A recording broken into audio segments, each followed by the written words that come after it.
Then Jacob continued on his journey and came to the land of the eastern peoples. There he saw a well in the field with 3 flocks of sheep lying near it, because the flocks were watered from that well. The stone over the mouth of the well was large. When all the flocks were gathered there, the shepherds would roll the stone away from the well's mouth and water the sheep. Then they would return the stone to its place over the mouth of the well. Jacob asked the shepherd, "My brothers, where are you from?"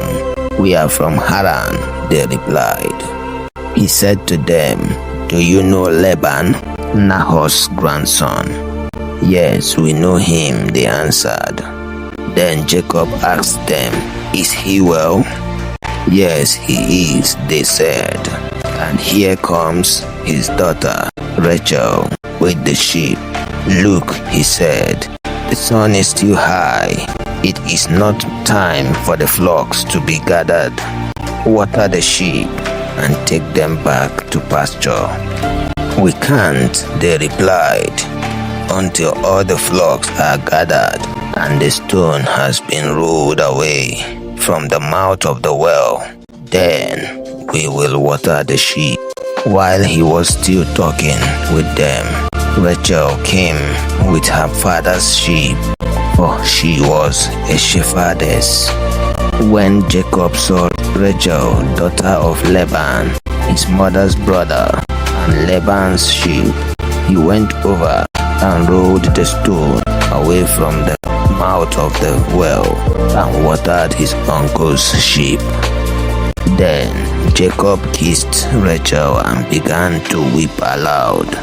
He had told Rachel that he was a relative of her father and the son of Rebekah.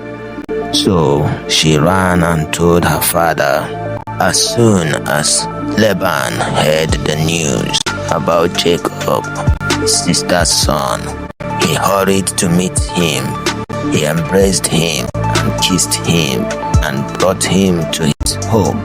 And there Jacob told him all these things. Then Laban said to him, "You are my own flesh and blood." After Jacob had stayed with him for a whole month, Laban said to him, "Just because you are a relative of mine, should you work for me for nothing? Tell me what your wages should be." Now Laban had 2 daughters. The name of the older was Leah, and the name of the younger was Rachel. Leah had weak eyes, but Rachel was lovely in form and beautiful. Jacob was in love with Rachel and said, "I will work for you 7 years in return for your younger daughter, Rachel." Laban said, "It is better that I give her to you than to some other man. Stay here with me."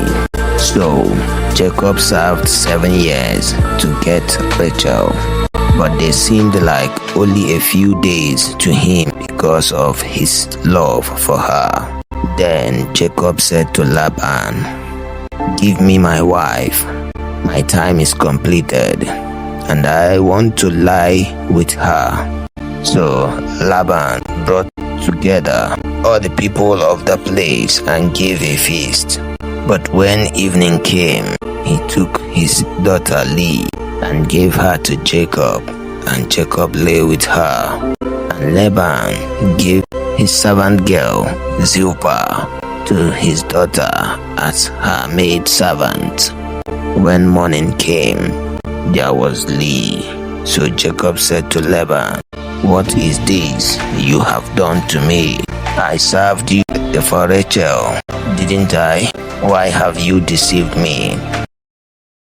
Laban replied, "It is not our custom here to give the younger daughter in marriage before the older one. Finish this daughter's bridal week, then we will give you the younger one also." in return for another 7 years of work. And Jacob did so. He finished the week with Leah, and then Laban gave him his daughter Rachel to be his wife. Laban gave his servant girl Bilhah to his daughter Rachel as her maid servant. Jacob lay with Rachel also, and he loved Rachel more than Leah, and he worked for Laban another 7 years. When the Lord saw that Leah was not loved, he opened her womb, but Rachel was barren. Leah became pregnant and gave birth to a son. She named him Reuben, for she said, "It is because the Lord has seen my misery. Surely my husband will love me now." She conceived again, and when she gave birth to a son, she said, "Because the Lord heard that I am not loved, he gave me this one too." So she named him Simeon. Again she conceived, and when she gave birth to a son, she said, "Now at last my husband will become attached to me, because I have borne him 3 sons." So he was named Levi. She conceived again, and when she gave birth to a son, she said, "This time I will praise the Lord." So she named him Judah. Then she stopped having children. If you are not following Bible readings, you are probably never going to see us again. If you are, then congratulations, you are growing every day.